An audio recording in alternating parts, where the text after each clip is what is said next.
How do you breathe when a furious mafia boss learns you're 3 months pregnant and bans you from crossing the street without a convoy? Hello, beautiful family. My daughter challenged me to hit 1,000 subscribers. So now you're all involved. Let's show her that nothing is impossible with a family behind you. Subscribe and comment below with where you're watching from.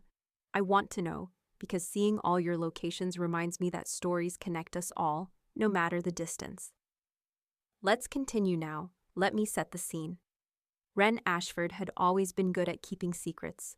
Growing up in a house where her younger sister Camilla reported every late-night snack to their mother like she was running surveillance, Wren learned early how to bury things deep. But this one was different. This one had a heartbeat, 3 months pregnant, 12 weeks of nausea masked as food poisoning, baggy sweaters in September, and decaf espresso that tasted like lies. She'd planned to tell Adriano Bianchi, her husband, the man who controlled half of New York's underground economy, with nothing but a phone call and a last name that made grown men flinch. When the time was right. Maybe at dinner, maybe in bed. Maybe never, if she could avoid the inevitable lockdown that would follow. Because Adriano didn't do anything halfway. When they got married, he had the venue swept 3 times for explosives. When she mentioned wanting a dog, he brought home a Belgian Malinois trained by former Navy SEALs. When she caught a cold last winter, he had a private doctor flown in from Switzerland. So yeah, a baby? Wren wasn't naive. She knew what was coming. What she didn't know was that Camilla, sweet, jealous, petty Camilla, would find the ultrasound photo tucked inside Wren's journal and forward it to Adriano's personal number with the caption, "Guess who's been keeping secrets? You're welcome, brother-in-law." Wren found out about the leak exactly 4 minutes after it happened. She was in the kitchen of their penthouse, pouring orange juice and debating whether crackers counted as lunch. When the front door didn't open, it detonated. Not literally, but the energy Adriano brought with him could have registered on a Richter scale. He stood in the doorway, 6'3" of Italian-American fury in a tailored black suit, holding his phone like it was evidence in a trial. His jaw was locked, his dark eyes burned, and in his other hand, the ultrasound photo, printed, laminated, like he'd already been to Kinko's. 3 months, he said. His voice was too calm, the kind of calm that came right before someone's car got torched. Wren set down the juice. Her pulse hammered in her throat. Adriano. 3 months. He crossed the room in 4 strides, stopping close enough that she could smell his cologne, cedar and control. He held up the photo. "You're 12 weeks pregnant, and I had to find out from your sister." "Your sister, Wren?" She opened her mouth, closed it, tried again. "I was going to tell you. When you went into labor, when the kid graduated high school?" His voice cracked just enough to let the hurt slip through the anger. "Do you have any idea what could have happened to you in 3 months? You could have been in danger. You could have been hurt. You could have—" He stopped. His hand went to his face, dragging down like he was physically holding himself together. And that's when Wren saw it. Not rage, fear. "Adriano," she said softly, stepping closer. "I'm fine. The baby's fine. I just—" "Fine?" He laughed, sharp and humorless. "You think fine is good enough for my wife? For my child?" He pulled out his phone, already dialing. "Rocco. Yeah, I need a full detail. 12 people, around the clock. Starting now." Wren blinked. "Wait, what?" "And get me a list of every place she's been in the last 3 months. Every coffee shop, every bookstore. I want background checks on anyone she's had contact with." "Adriano, stop." He didn't stop. "And install cameras in the lobby, the parking garage, and the yoga studio she goes to on Thursdays. I want eyes everywhere." "Adriano!" He finally looked at her. His expression was wild, desperate. "You're carrying my child, Wren. Do you understand what that means? Every enemy I've ever made just got a new target." Her stomach twisted, not from nausea, from the weight of what he'd just said. He stepped closer, cupping her face with both hands, his thumbs brushing her cheeks. His voice dropped to a whisper. "I can't lose you. I can't lose either of you. So yeah, you're getting a convoy. You're getting a detail. You're getting everything." Wren stared up at him, her brilliant, broken, overprotective disaster of a husband, and realized something. Her life as she knew it was over. The next morning, Ren woke up to find a man in a suit standing outside her bathroom door. Not Adriano, a stranger. Mid-30s, buzz cut, shoulders like a linebacker, and an earpiece that screamed federal agent cosplay. He wasn't looking at her. He was looking at the hallway, like he expected a militia to rappel through the skylight at any second. Ren said, clutching her robe. Hi? The man didn't blink. Ma'am, just doing my rounds. Mr. Bianchi's orders. Right. The detail. She'd thought Adriano was exaggerating last night. Apparently not.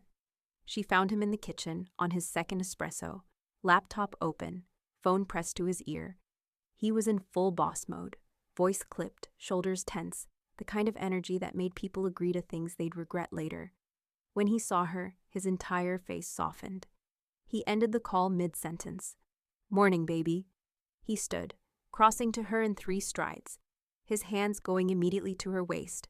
Not possessive, protective. Like she was made of something rare and breakable. How are you feeling? Any nausea? Dizziness? Cravings? Adriano. She put her hands on his chest.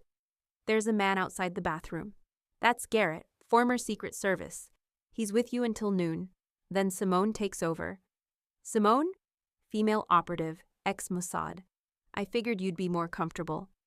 Adriano, I can't have people following me everywhere. His jaw tightened. You're 3 months pregnant with my child. Yes, you can. She opened her mouth to argue, but he kissed her forehead, then her nose, then her lips, soft, desperate, like he was trying to memorize her. Please, he whispered. Just let me do this. Let me keep you safe. And God, how was she supposed to argue with that? Later that afternoon, Ren learned exactly what detail meant when she went to her usual Thursday yoga class. 12 people, 12 armed people, 4 in the parking lot, 3 in the lobby, 2 flanking the studio entrance, and 3 inside the actual class, trying to look inconspicuous in tactical gear and yoga mats they clearly had no idea how to use. Her instructor, Desiree, a 60-year-old former dancer with zero tolerance for nonsense, stopped mid-sun salutation and stared. Ren, Desiree said slowly, are those bodyguards? I'm so sorry, Ren whispered, mortified. My husband is overprotective, one of the operatives offered helpfully. He was in downward dog, his gun was visible. Desiree blinked. Is someone trying to kill you? Not yet, Ren muttered. By the time she got home, she was ready to divorce Adriano on principle. She found him in his office on yet another call, and she didn't wait for him to finish. We need to talk, she said, arms crossed. He held up one finger. Nico, I'll call you back. He hung up, standing immediately. What's wrong? Are you okay? Is it the baby? The baby's fine. I'm losing my mind. She gestured wildly.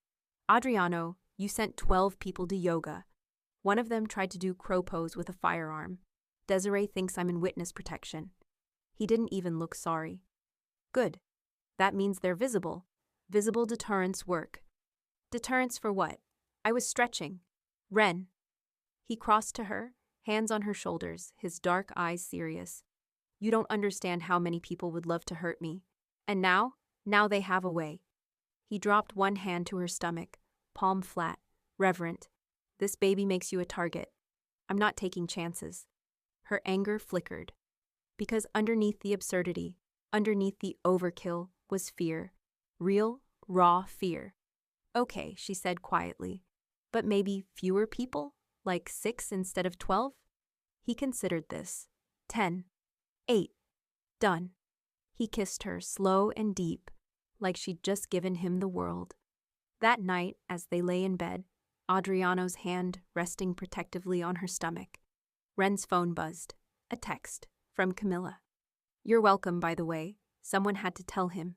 You were being selfish. Ren stared at the screen, her blood heating. Adriano leaned over, reading the message. His expression darkened. Want me to handle her? No, Ren said, deleting the text. I'll handle my sister myself. But as she lay there in the dark, one thought kept circling. Why had Camilla really leaked the secret? Ren's plan to handle Camilla lasted exactly 3 days before her sister showed up unannounced at the penthouse. Garrett, still on duty, still humorless, let her through after a 5-minute pat-down that made Camilla complain loud enough for the entire floor to hear. By the time she stormed into the living room, she looked like she'd been personally victimized by airport security. "Seriously, Wren?" Camilla snapped, tossing her purse onto the couch. "A frisk? I'm your sister. You leaked my pregnancy to my husband." Wren didn't get up from her chair. She was reading, or pretending to. Mostly she was trying not to throw something. "You're lucky Adriano didn't have you escorted off the property." Camilla rolled her eyes. "Oh, please, I did you a favor. You were lying to him for months. That's not healthy, Wren. It wasn't your secret to tell." "Well, someone had to." Camilla's voice pitched higher, sharper. "You always do this. You act like you're so perfect, so put together, but you're just as messy as the rest of us. You just hide it better." Wren set down her book slowly. "What is this really about, Cam?" "Nothing. I just think it's interesting that you get the mafia prince, the penthouse, the perfect little life, and now a baby, while I'm still—" She stopped herself, but not fast enough. "Still what?" Wren asked quietly. Camilla's jaw worked. "Forget it." But Wren didn't forget. Because in that moment she saw it. Jealousy, raw, bitter, and years in the making. Before she could say anything, Adriano walked in. He took one look at Camilla, then at Wren, and his entire posture shifted. Predatory, controlled. "Camilla, what a surprise." His tone said it wasn't a surprise at all. "I was just leaving," Camilla muttered, grabbing her purse. "Good idea," Adriano said, his smile cold. The second the door closed, he turned to Wren. "You okay?" "Yeah." She wasn't sure if that was true. He sat beside her, pulling her into his side. "She's jealous. Has been for years. I've seen it." "I know." Wren leaned into him. "I just didn't think she'd—" Her phone buzzed. Both of them looked. Unknown number, a photo. Wren opened it, and her blood went cold. It was her, from this morning, leaving the building, crossing the street to the coffee shop, alone, no detail in sight. She'd snuck out for 10 minutes of freedom while Adriano was in a meeting. The caption, "Not as protected as you think." Adriano's entire body went rigid. He took the phone from her hands, staring at the image like it was a death threat. It was. "When did you leave the building?" His voice was too calm, deadly calm. "This morning, just for coffee. I was gone 10 minutes. 10 minutes. He stood, already dialing. "Rocco, someone's watching her. I want surveillance footage from every camera within a 6-block radius. Now." Wren's hands went to her stomach, instinct kicking in. "Adriano, who?" "I don't know yet." He crouched in front of her, hands on her knees, his eyes fierce. "But I'm going to find out, and I'm going to end them." She believed him. That night, as Wren lay in bed with Adriano's arm locked around her waist, and 2 guards stationed outside their bedroom door, one thought kept her awake. Whoever sent that photo knew her routine, knew her habits, knew exactly when she'd be vulnerable. And somewhere in the back of her mind, a terrible question formed. What if it wasn't a stranger at all? Thank you for spending time with me today. If this story brought you joy or escape, please subscribe so I can bring you more. Now let's continue. The grocery store incident happened 3 days later, and Wren was ready to file for annulment. She'd needed milk. Just milk. A normal, mundane errand that didn't require tactical planning or a risk assessment briefing. But Adriano had insisted on sending her with 4 guards, 2 in the store, 2 in the parking lot, and a list of approved aisles that apparently excluded anything with crowds. Wren made it to the dairy section without incident. Then she reached for the organic whole milk, and Garrett, still on her detail, still incapable of blending in, stepped forward. "Ma'am, that brand wasn't on the approved list," he said seriously. Wren stared at him. "There's an approved list for milk?" Mr. Bianchi had the lab analyze nutritional content and supply chain security for— "It's milk, Garrett. With all due respect, ma'am, untraceable supply chains pose a contamination risk." A woman next to them in yoga pants and a messy bun turned slowly, eyes wide. "Are you in a cult?" Wren closed her eyes. "I'm in something worse. I'm married." When she got home, she found Adriano in his office, on a video call with someone who looked very much like they were being yelled at. She waited until he hung up, then held up the wrong milk like evidence. "We need to talk about boundaries," she said. He leaned back in his chair, arms crossed, that infuriatingly handsome face showing zero remorse. "You left the approved list." "There shouldn't be an approved list. Ren." He stood, rounding the desk. "Someone sent you a photo. Someone is watching you. Until I know who, everything gets vetted, including dairy products." She wanted to argue, she really did. But the memory of that text, not as protected as you think, made her stomach twist. "Fine," she muttered. "But I'm not doing the approved aisle thing. That's insane. 6 aisles, that's my final offer. Adriano." He kissed her, slow, deep, the kind of kiss that made her forget why she was mad. When he pulled back, his hand was on her stomach again, protective and possessive all at once. "I know I'm being overbearing. I know this is ridiculous, but I can't lose you, either of you." And there it was again, that raw, desperate fear underneath all the control. She softened. Just a little. "Okay, 6 aisles." His smile was blinding. That night, Ren's book club met at a wine bar downtown. Sparkling water for her, obviously. She'd convinced Adriano to let her go with only 2 guards instead of 4, which felt like a diplomatic victory. Simone, her Mossad-trained shadow, sat 3 tables away, blending in better than Garrett ever could, sipping espresso and reading a thriller like she was on vacation. Ren almost forgot she was there until Camilla walked in. Ren's entire body tensed. They hadn't spoken since the confrontation at the penthouse, and she had not invited her sister to book club. Camilla spotted her immediately, weaving through the tables with a smile that didn't reach her eyes. "Surprise! I thought I'd join. You're always talking about how fun these are." Ren forced a smile. "Cam, I didn't know you were coming." "Last-minute decision." Camilla sat down, flagging the waiter. "So what are we reading? Something depressing." "You love depressing books." The barb landed, but Ren ignored it. Across the room, Simone's gaze sharpened. The discussion started, something about unreliable narrators and moral ambiguity, but Ren couldn't focus. Camilla kept making comments. Little digs, small enough that no one else noticed, sharp enough that Ren felt every single one. "Must be nice to have time to read," Camilla said at one point, swirling her wine. "I've been so busy with work, but I guess when your husband's rich, you don't really need a job, huh?" Ren's jaw tightened. "I work, Cam. I consult for—" "Oh, right, consulting. That's so vague. What do you even do?" Before Ren could respond, her phone buzzed. Another unknown number, another photo. This time it was Camilla.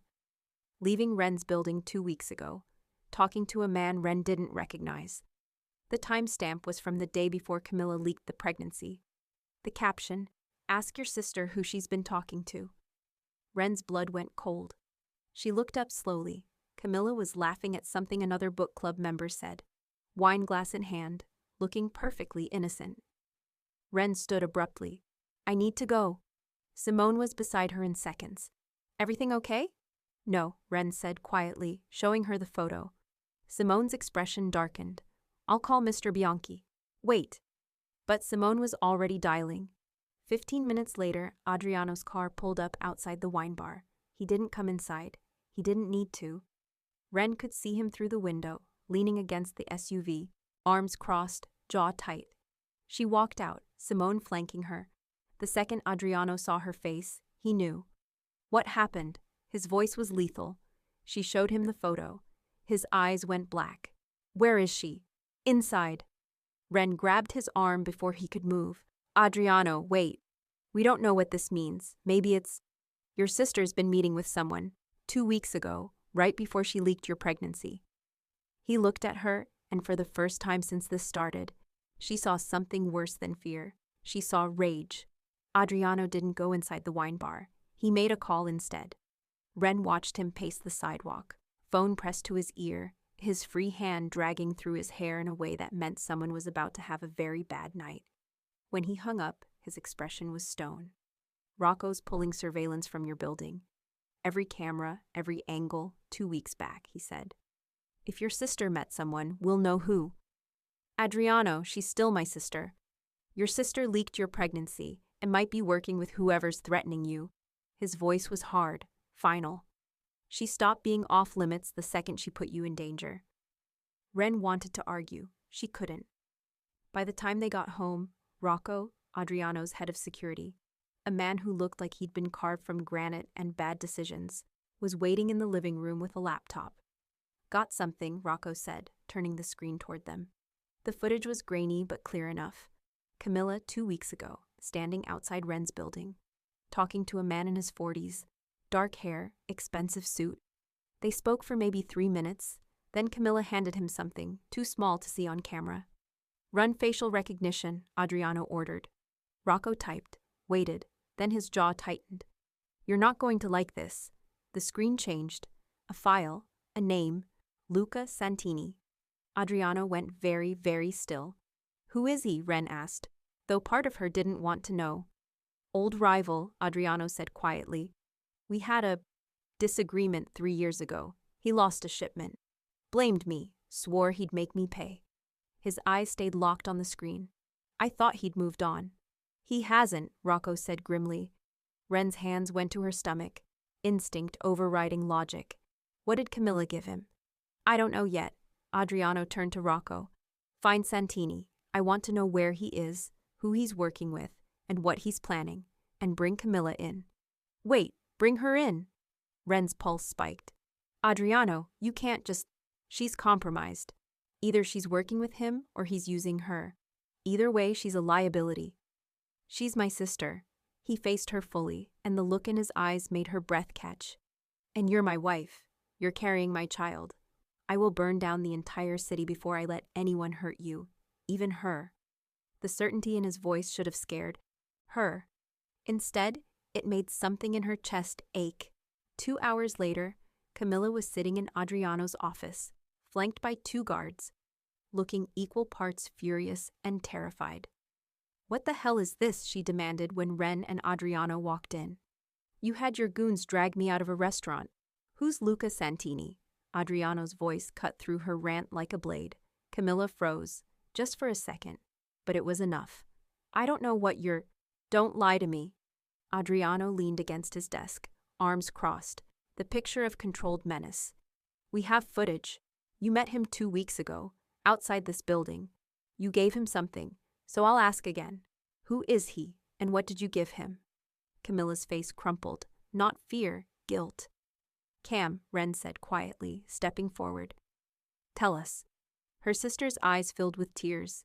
He approached me at a coffee shop, said he was an old friend of Adriano's, said he wanted to throw a surprise party for you, for the baby, but he needed details, your schedule, when you'd be alone. Ren's stomach dropped. And you believed him? Adriano's voice was dangerously soft. He seemed nice. He knew things about you, about your business. What did you give him, Camilla? She was crying now, full sobs. Your calendar, Ren's schedule. I thought I was helping. The room went silent. Adriano didn't move, didn't speak, but the air around him turned lethal. Ren felt like the floor had dropped out from under her, her own sister. Her sister had handed over her entire routine to a man who wanted to hurt them. Get her out of here, Adriano said finally, his voice flat. Put her somewhere safe. Santini might come for her next. As the guards led Camilla out, still sobbing, still apologizing, Ren sank into a chair, hands shaking. Adriano knelt in front of her, hands on her knees, his dark eyes searching hers. Hey, look at me, she did. I'm going to end this, he said. Santini, the threat, all of it. But I need you to trust me. Can you do that? She nodded, throat tight. He kissed her forehead, then stood, already pulling out his phone. Rocco, I want Santini found. Tonight. I don't care what it takes. As he walked out, issuing orders in rapid-fire Italian, Ren sat alone in the silence, one hand on her stomach. And for the first time since this started, she realized something terrifying. This wasn't just about her anymore. Adriano didn't come to bed that night. Ren found him at 3 a.m. in his office, still on the phone, maps and surveillance photos spread across his desk like a war room. He looked up when she walked in, and the exhaustion in his eyes made her heart twist. You should be sleeping, he said, standing immediately. The baby's fine. You're not? She crossed to him, taking his hands. They were cold. Adriano, when's the last time you slept? I'll sleep when Santini's in the ground, he said flatly. That's not. He has your schedule, Ren. He knows when you're vulnerable. Every coffee run, every book club, every goddamn yoga class. His voice cracked. I can't let him get to you. I won't. She pulled him down to her, wrapping her arms around him, and felt the moment he broke, just a little. His forehead pressed against hers, his breathing uneven. We'll figure this out, she whispered. Together. He nodded, but she could feel the tension in every muscle. He didn't believe her. The next morning, Rocco came in with news.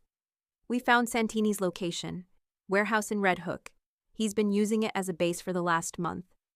Rocco's expression was grim. But there's a problem. What problem? Adriano's voice was dangerously calm. He knows we're coming. Someone tipped him off. The room went cold. Who? Ren asked, though she wasn't sure she wanted the answer. Rocco hesitated. We're still working on it, but whoever it is has access to our communications. Adriano's jaw tightened. You're saying we have a mole? Yes. The betrayal hit like a physical blow. Someone in Adriano's organization, someone he trusted, was feeding information to the man who wanted them dead. Find them, Adriano ordered. I don't care what it takes.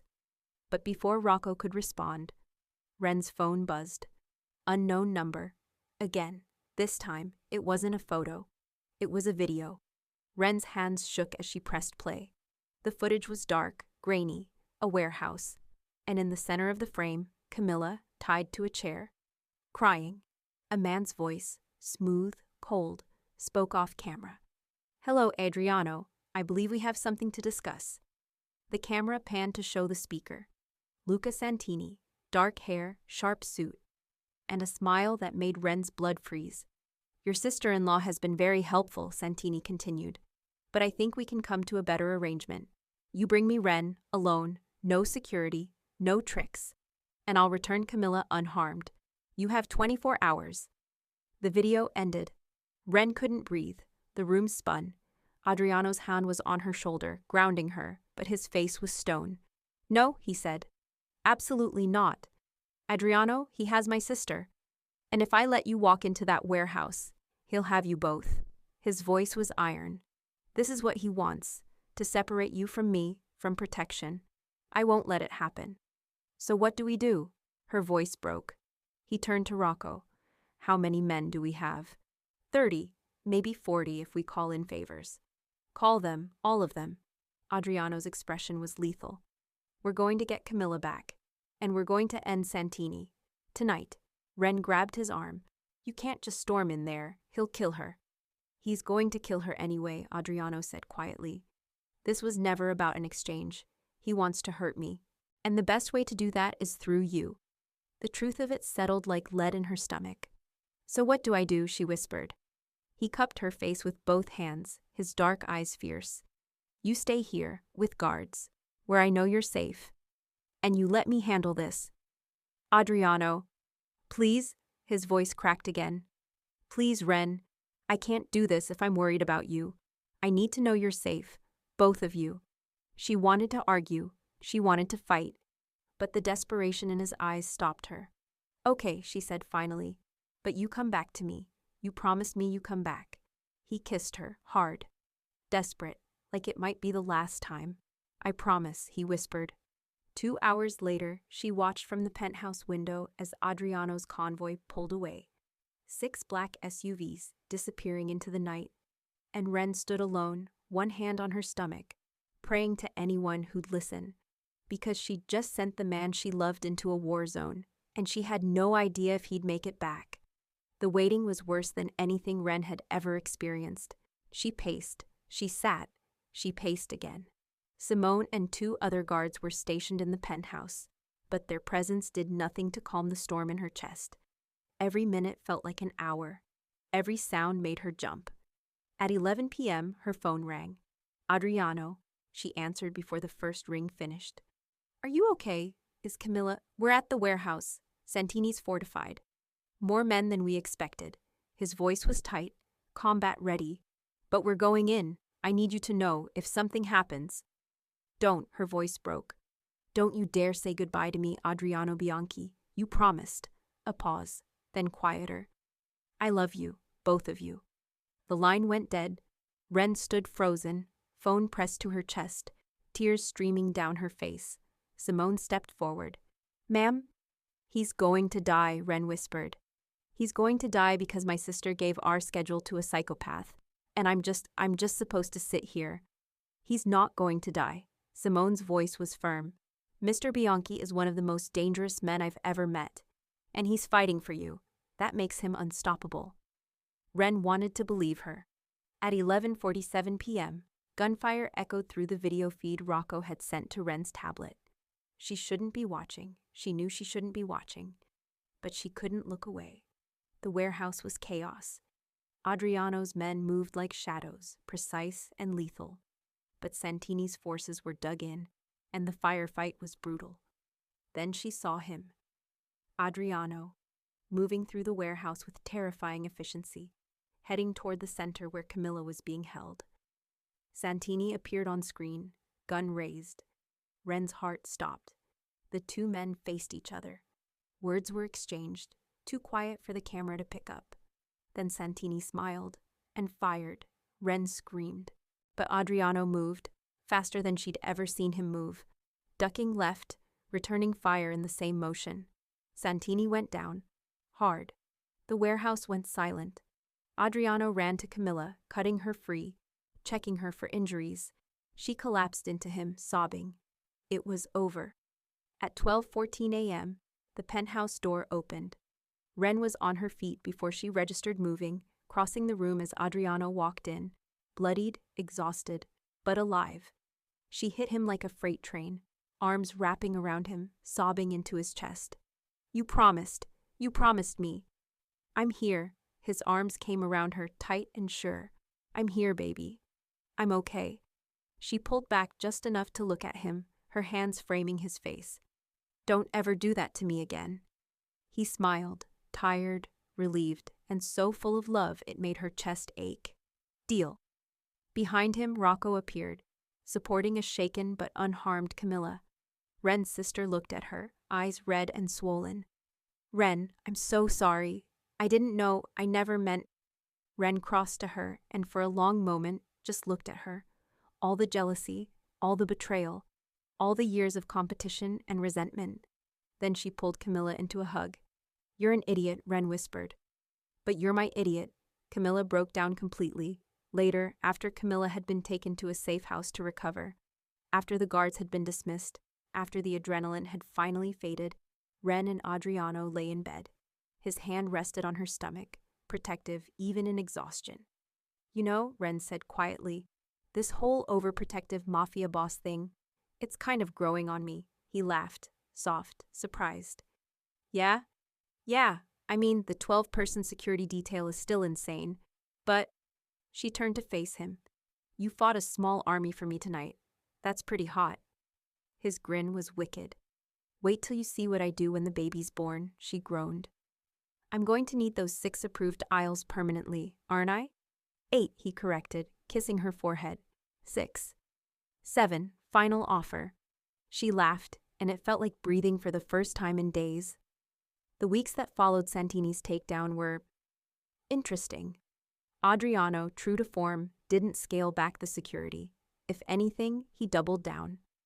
Ren now had 8 guards, a compromise from the original 12, and a panic button installed in every room of the penthouse, including the bathroom.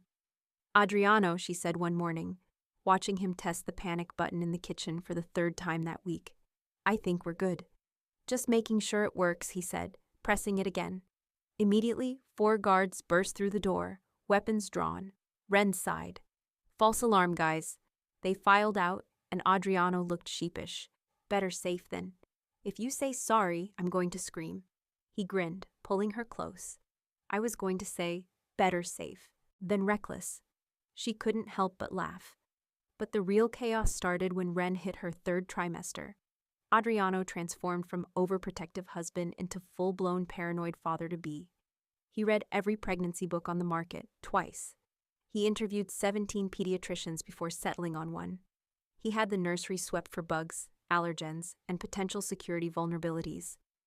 Adriano, Ren said, watching him install a third lock on the nursery window. We're on the 42nd floor. Helicopters exist, he said seriously. She stared at him. You think someone's going to helicopter kidnap our baby? I'm not taking chances. By month 8, Ren's OB-GYN had a security detail of her own, courtesy of Adriano, who insisted on background checks for everyone in the delivery room, including the anesthesiologist. Mr. Bianchi, Dr. Patel said patiently during one appointment, I've been delivering babies for 20 years. I assure you, I'm not a threat. That's exactly what a threat would say, Adriano muttered. Ren elbowed him. The funniest moment, though Adriano didn't think it was funny at the time, came during a routine grocery run. Ren had convinced him to let her go to the store with only 4 guards instead of 8. A small victory. They were in the produce section when a well-meaning elderly woman approached. Oh, sweetheart, when are you due? The woman asked, smiling at Ren's very pregnant belly. 2 weeks, Ren said warmly. The woman reached out to touch Ren's stomach, a gesture that, while invasive, was fairly common. She never made contact. Adriano materialized between them like a shadow, his hand catching the woman's wrist midair. I don't think so, he said, his voice polite but utterly terrifying. The woman's eyes went wide. I'm sorry, Adriano, Ren said through gritted teeth, mortified. Let her go. He did, reluctantly, and the woman practically ran away. Ren turned to him, trying not to laugh despite herself. You just terrorized a 70-year-old woman. She tried to touch you. It's a thing pregnant women deal with. It's annoying, but it's not a threat. Everything's a threat until proven otherwise, he said stubbornly. She shook her head, but she was smiling. The situation with Camilla took longer to resolve. After her rescue, Camilla spent 2 weeks in a safe house, processing what had happened. Adriano had wanted to cut her off completely.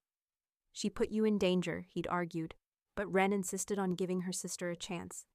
When Camilla finally came to the penthouse to apologize properly, she looked smaller somehow, fragile. I was jealous, Camilla said quietly, sitting across from Ren in the living room. I've been jealous of you my whole life. You always had everything together. The perfect husband, the perfect life. And I wanted something. That was mine. Something you didn't have. So you leaked my pregnancy, Ren asked, not unkindly. I don't know what I thought. That maybe if Adriano got mad at you, it would prove you weren't perfect. That your life wasn't perfect. Camilla's voice cracked. I didn't know Santini would use me. I swear I didn't know. Ren was quiet for a long moment. Then, I'm not perfect, Cam. My life isn't perfect. I'm married to a man who panic-tested our fire alarms 6 times last week. I can't go to yoga without a tactical team. And I'm terrified I'm going to be a terrible mother. Camilla looked up, surprised. But you're my sister, Ren continued. And I need you in my life, in this baby's life. So here's the deal. Therapy. For both of us. Together. We figure out how to be sisters again. Really be sisters. Not competitors. Camilla's eyes filled with tears. You still want me around? After everything? Yeah, Ren said softly. I do. They hugged, awkward, emotional, but real. From the doorway, Adriano watched, arms crossed. When Ren glanced over, he mouthed, Still don't trust her. She mouthed back, I know. But he didn't object. Because if Ren needed her sister, he'd learn to live with it. 2 weeks before her due date, Ren woke up at 2 a.m. to find Adriano standing by the nursery window, staring out at the city. She joined him, slipping her hand into his. Can't sleep. I keep thinking about all the things that could go wrong, he admitted. The delivery, the first year. Hell, the first 18 years. You're going to be a great dad, she said. He looked at her, doubt flickering in his dark eyes. What if I'm not? What if I'm too controlling, too paranoid? What if I screw this kid up? Ren squeezed his hand. Then we'll screw them up together. But Adriano, you fought a small army for me. You dismantled a mafia rival. You panic-test fire alarms. If that's not love, I don't know what is. He pulled her close, his hand resting on her belly. I just want them safe. Both of you. "We are safe," she whispered. "Because of you." And in that moment, standing in the nursery they'd built together, surrounded by baby blankets and panic buttons and more love than either of them knew what to do with, everything felt right. Even if Adriano did install a fourth lock the next morning. Ren went into labor during a Tuesday afternoon strategy meeting. Adriano was on a conference call with his lawyers when she walked into his office, calmly set down her water bottle, and said, "My water just broke." The call ended immediately. Adriano went pale. "What now? Now? That's generally how labor works, yes." He stood so fast his chair fell over. "Rocco, get the car. Get the hospital bag. Where the hell is the hospital bag?" "Kitchen counter, where it's been for 2 weeks." Ren was remarkably calm for someone in active labor. The drive to the hospital was chaos. Adriano held her hand the entire time, looking more terrified than she'd ever seen him, including during the firefight with Santini. He barked orders at Rocco, called Dr. Patel 6 times, and tried to convince the driver to run every red light. "Adriano," Ren said through a contraction, "you need to breathe." "I'm breathing," he said, clearly not breathing. At the hospital, things moved quickly. Adriano refused to leave her side, even when the nurses politely suggested he might want to step out. He held her hand, whispered encouragement, and looked like he might pass out approximately 7 times. "You're doing amazing," he kept saying, his voice shaking. "I'm doing amazing? You look like you're about to throw up." "I'm fine," he lied. 14 hours later, at 4:47 a.m., their daughter was born. The moment the baby was placed in Ren's arms, time stopped. She was tiny, perfect. Dark hair and her father's eyes, already looking around with sharp awareness. "Hi, little one," Ren whispered, tears streaming down her face. Adriano stood frozen beside her, staring at their daughter like she was made of starlight. When the nurse asked if he wanted to hold her, he nodded mutely. The second that baby was in his arms, Adriano Bianchi, feared mafia boss, ruthless businessman, man who'd taken down rivals without blinking, completely fell apart. "She's so small," he whispered, his voice cracking. "How is she this small?" "That's normal for babies, Mr. Bianchi," the nurse said gently, clearly amused. "She's perfect." His thumb brushed the baby's tiny hand, and when her fingers wrapped around it, his entire face crumpled. "Ren, she's perfect." Ren had never loved him more. They named her Isabella Rose Bianchi.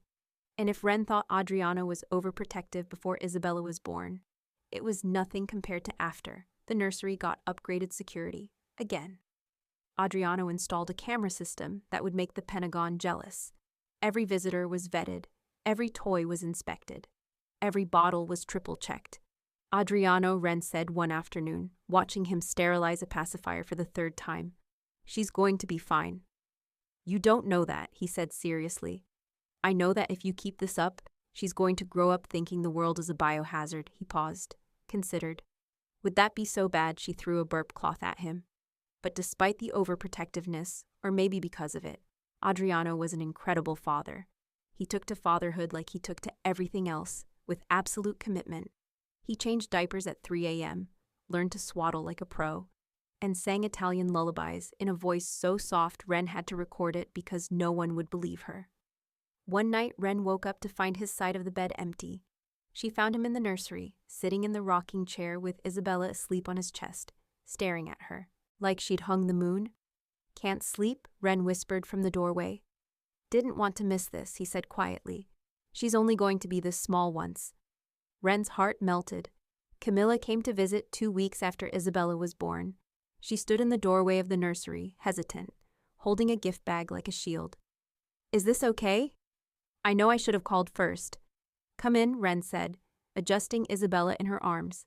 Camilla approached slowly, eyes fixed on the baby. "Ren, she's beautiful."